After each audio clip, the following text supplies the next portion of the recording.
오늘 우리에게 주신 하나님의 말씀은 구약 성경 호세아 2장 1절에서 13절까지 말씀입니다. 말씀을 봉독하겠습니다. 너희 형제에게는 암미라 하고 너희 자매에게는 루하마라 하라. 너희 어머니와 논쟁하고 논쟁하라. 그는 내 아내가 아니요 나는 그의 남편이 아니라. 그가 그의 얼굴에서 음란을 제하게 하고 그 유방 사이에서 음행을 제하게 하라. 그렇지 아니하면 내가 그를 벌거 벗겨서 그 나던 날과 같게 할 것이요 그로 광야같이 되게 하며 마른 땅같이 되게 하여 목말라 죽게 할 것이며 내가 그의 자녀들을 긍휼히 여기지 아니하리니 이는 그들이 음란한 자식들임이니라. 그들의 어머니는 음행하였고 그들을 임신했던 자는 부끄러운 일을 행하였나니 이는 그가 이르기를 나는 나를 사랑하는 자들을 따르리니 그들이 내 떡과 내 물과 내 양털과 내 삶과 내 기름과 내 술들을 내게 준다 하였음이라. 그러므로 내가 가시로 그 길을 막으며 담을 쌓아 그로 그 길을 찾지 못하게 하리니 그가 그 사랑하는 자를 따라갈지라도 미치지 못하며 그들을 찾을지라도 만나지 못할 것이라. 그제야 그가 이르기를 내가 본 남편에게로 돌아가리니 그때의 내 형편이 지금보다 나았음이라 하리라. 곡식과 새 포도주와 기름은 내가 그에게 준 것이요 그들이 바알을 위하여 쓴 은과 금도 내가 그에게 더하여 준 것이거늘 그가 알지 못하도다. 그러므로 내가 내 곡식을 그것이 익을 계절에 도로 찾으며 내가 내 새 포도주를 그것이 만들 시기에 도로 찾으며 또 그들을 벌거벗은 몸을 가릴 내 양털과 내 삶을 빼앗으리라. 이제 내가 그 수치를 그 사랑하는 자의 눈앞에 드러내리니 그를 내 손에서 건져낼 사람이 없으리라. 내가 그의 모든 희락과 절기와 월삭과 안식일과 모든 명절을 폐하겠고 그가 전에 이르기를 이것은 나를 사랑하는 자들이 내게 준 값이라 하던 그 포도나무와 무화과 나무를 거칠게 하여 수풀이 되게 하며 들짐승들에게 먹게 하리라.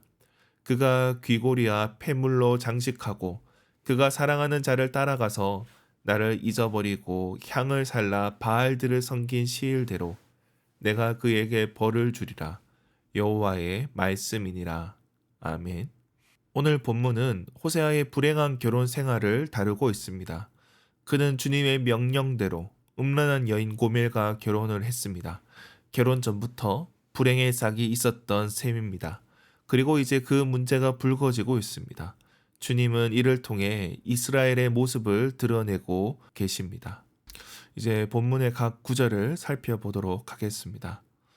오늘 본문에서는 고멜과의 이혼 절차를 다루고 있습니다. 2절에 보면 그는 내 아내가 아니요 나는 그의 남편이 아니라고 말합니다. 이것은 이혼할 때 쓰던 문구입니다. 그 이유로 음행을 제기하고 있습니다. 이혼은 전적으로 고멜의 음행 때문이라 밝힙니다. 5절에서 고멜은 나는 나를 사랑하는 자들을 따른다고 말합니다. 그들이 떡과 물과 양털과 내 기름과 술들을 준다고 이야기합니다. 자신의 재물이 음행하는 상대가 준 것이라 오해하지만 그렇지 않다는 것입니다.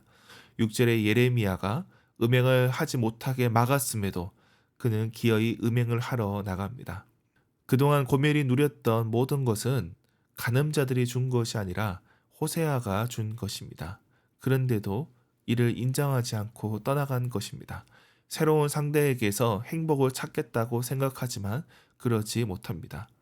생활은 예전만도 못하게 되고 감정은 식어버리게 될 것입니다. 오히려 수치를 당하게 될 것입니다. 모든 것을 놓치게 될 것입니다. 이러한 과정에서 호세아의 감정이 묻어납니다. 고멜을 가리켜 나의 아내라 부르지 않고 너희 어머니, 그들의 어머니로 부르고 있습니다. 거리를 두는 것입니다. 더 이상 아내로 부르고 싶지도 않다는 것입니다.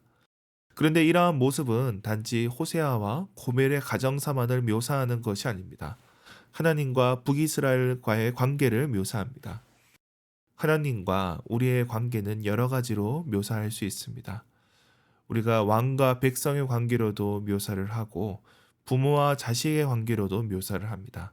그러나 성경에서 중요한 이미지로 나오는 게 바로 남편과 아내의 관계입니다.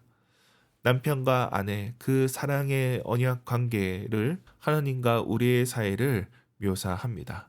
그런데 하나님과 우리 사이에 언약이 깨어졌다는 것입니다. 남편이 있음에도 다른 남자를 찾아다니는 여인의 모습은 하나님이 있음에도 다른 신을 찾아다니는 그런 북이스라엘의 모습을 드러냅니다.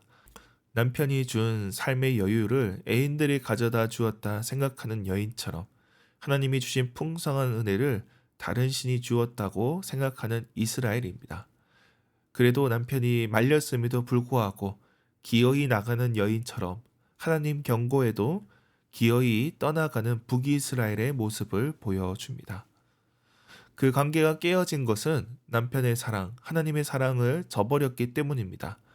저들이 누리고 있는 모든 것이 남편이 준 것이고 하나님이 베풀어 주신 것인데 이를 생각지 않는다는 겁니다. 그러나 이제 관계가 깨어졌습니다. 그렇다면 이제 아내로서 누리던 모든 것들을 다 내어놓아야 합니다. 이스라엘도 마찬가지입니다. 그들은 하나님의 백성으로 누렸던 모든 풍요로움을 이제 내려놓아야 합니다. 이것이 그들에게 임할 심판이었습니다. 이처럼 하나님께서는 한 가정의 이야기를 통해 북이스라엘의 형편을 설명하십니다. 이를 통해 그들에게 임할 심판의 말씀을 선포하십니다. 북이스라엘은 그동안 막연히 하나님은 하나님대로 섬기고 바알은 바알대로 아세라는 아세라대로 섬겼습니다. 자신들에게 부를 가져다 주는 이 외국과의 관계, 국제 무역이 가장 중요하다 생각했습니다. 그러나 자신들이 누리던 부는 하나님께서 주신 것이었습니다. 그런데 고멜과 북이스라엘만 그런 것이 아닙니다. 우리도 그렇습니다. 하나님께서 주신 것임에도 이를 생각지 못합니다. 때로는 하나님이 주신 것은 주신 것대로 누리면서 다른 것도 붙잡고 싶어 합니다. 내가 누리고 있는 것은 당연히 내 것이고 다른 것도 더 쥐려고 합니다. 동시에 할 수 없다는 것입니다. 한 손에 이미 쥐고 있는데 내려놓지 않고서는 다른 것을 쥘 수 없다는 것입니다. 우리는 이 세상에 살아가면서 인간적인 정욕에 사로잡힐 때가 있습니다. 그러나 하나님을 섬긴다면서 세상을 따라갈 수 없다는 것입니다. 하나님이 베푸신 은혜를 누리면서 엉뚱한 길로 갈 수 없다는 것입니다. 하나님의 사랑을 저버릴 때 더 비참한 길로 가게 됩니다. 오늘 고멜이 그러하듯 이스라엘이 그 길로 갔습니다. 그러므로 우리는 하나님의 사랑을 기억하고 그 사랑을 붙잡아야 할 것입니다. 우리 삶에 베풀어 주신 모든 것이 하나님의 은혜임을 기억할 때, 그리고 그 하나하나를 생각하며 감사할 때 우리는 은혜 안에 그 모든 것을 누리게 될 것입니다. 오늘 하루도 주님 사랑 안에 거하는 저와 여러분이 되길 주님의 이름으로 축원합니다. 기도하겠습니다. 하나님 아버지, 우리에게 풍성한 은혜를 주시니 감사합니다. 우리가 누리는 모든 것이 주님의 것임을 고백합니다. 그러나 주님, 우리는 주님의 은혜를 생각지 않았고 다른 곳에 눈을 돌렸습니다. 주님을 떠나 다른 곳에 사랑이 있다 여겼습니다. 그러나 주님 사랑 안에 거하게 하여 주시옵소서. 그 사랑을 붙잡게 하여 주옵소서. 우리에게 주신 은혜에 감사하는 자들 되게 하여 주시옵소서. 주님, 우리 교회를 위해서 기도합니다. 우리 교회가 지난 50년간 하나님께서 주신 은혜 가운데 사명을 감당한 줄 믿습니다. 주님, 앞으로도 이 사명 감당할 수 있도록 힘과 능력을 더하여 주시옵소서. 이번에 있을 설립 기념 예배 가운데, 임직식 가운데 주님 특별한 은혜를 부어 주시옵소서. 우리 가운데 연약한 지체들을 위해서도 기도합니다. 병상에 있는 자들, 경제적으로 어려움 당한 자들, 또 가정의 불화로 인하여서 고통받는 자들에게 주님 함께하여 주시옵소서. 오늘 하루도 주님께서 주신 힘과 능력으로 모든 일을 감당하기 원합니다. 우리의 가정에서, 우리의 일터에서 주님 주신 은혜로 살아가게 하여 주시옵소서. 함께하여 주시옵소서. 감사드리며 예수님의 이름으로 기도드립니다. 아멘.